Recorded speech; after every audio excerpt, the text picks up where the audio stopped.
ছগৰাকী বিধৱা মহিলা যাৰ হাজবেণ্ড ঢুকাই গৈছে, যাৰ গিৰিয়েক ঢুকাইছে, এতিয়ালৈকে PF দিয়া নাই। কেনেকৈ হ'ব? এইবিলাকতো নহ'ব। এতিয়া ছগৰাকী হ'ল।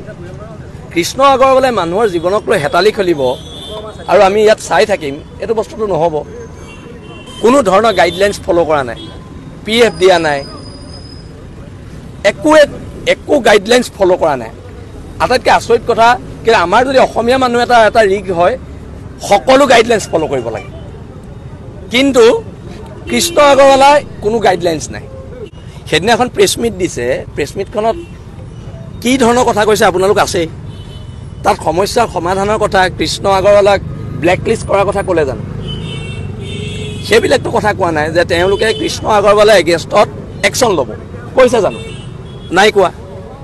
তেওঁলোকে শিৱসাগৰ প্ৰশাসনক ধন্যবাদ দিছে, ধন্যবাদ আমিও দিছোঁ। শিৱসাগৰ প্ৰশাসনে যিখিনি কৰিছে বহুত কৰিছে, কিন্তু শিৱসাগৰ প্ৰশাসনে কিয় কৰিব?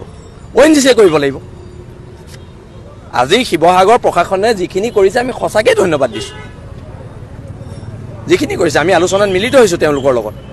আমিও তাত গৈ যিমান পৰিমাণৰ আমাৰ সামৰ্থ্য অনুযায়ী যিখিনি দিব লাগে আমি দিছোঁ। কিন্তু এটা কথাটো হৈছে, দিব লাগিছিলে এছকে পেট্ৰৰ ONGCয়ে, দি আছে শিৱসাগৰ প্ৰশাসনে। প্ৰব্লেমটো তাত। সেইদিনা যে প্ৰেছ মিট দিলে, কিয় ONGC বিষয়াসকল নক'লে যে কৃষ্ণ আগৰৱালাৰ ওপৰত এখন তদন্ত কমিটি বহাম, আমি তদন্ত হ'ব, ভৱিষ্যতলৈ তাক ঠিকা নিদিওঁ, এই কথাখিনি ক'ব লাগিছিলে। আৰু এই চেগত আমি এটা কথা কওঁ, প্ৰাইভেট ৰিগত দিয়া বস্তুটো বন্ধ কৰিব লাগে। ONGC আমাৰ মাটিৰ পৰা খনন কৰি আছে, ONGCয়ে খনন কৰক। আৰু সেই ফলস্বৰূপে আজি ONGCত কৰ্তব্যৰত ল'ৰা এটাই যদি 70,000 টকা দৰমহা পায়, প্ৰাইভেট ৰিগত কৰা ল'ৰাটোৱে 15,000 পায়, কিন্তু কাম একেটাই। এতিয়া আমি সেইকাৰণে কৈছোঁ যে ONGCয়ে নিজে খনন কৰক আৰু চাকৰিবিলাক খুলি দিয়ক। ব্যক্তিগতকৰণ প্ৰক্ৰিয়াটো বন্ধ কৰিব লাগে।